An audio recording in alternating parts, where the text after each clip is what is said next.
Gauge point open, racing to slow out. Irene Stream, sharp as ever. Passing the winning post is Waters Wayne, being joined by the couple runners. Cheryl Lanes, Mario outside second. And a very close third now. Wild Talk, Dixie Storm running in for down in fifth. Is Cobo's Magic as they leave the straight. The white horse riders Wayne in front, Baha flank, followed by Cheryl Lane. Right back in third is Wild Talk. Two lengths back in fourth. Watching them is Cobo's Magic. Two lengths behind them. In behind them, Dixie Storm. Here comes Control Out.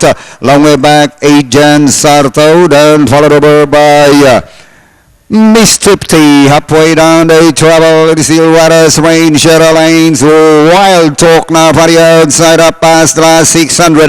It is still Waters Wayne, Liz Malang, Cheryl Lanes, Wild Talk. Cobo's Magic now for the outside, but it's still right.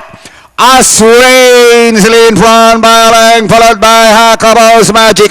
And final turn they go. It is still the white Galliford as Waters Wayne swings away now to about 4 lengths. Cobo's Magic running in second. Here comes Control Out. It is still Waters Wayne. Control Out from the outside. And Agent Sarto. And finally, close finish. Control Out. Waters Wayne, Agent Sarto. Ang gandang pagtatapos nun. Control Out. Unang tunay sa ating finish line, ridden by Pablito M. Cabalejo. Buong akala natin, nanalo na 7 Waters Wayne. Then, nandun din, Agent Sarto. Nang nakita natin, 3-7-12. Panoorin natin, replay nitong race number 9.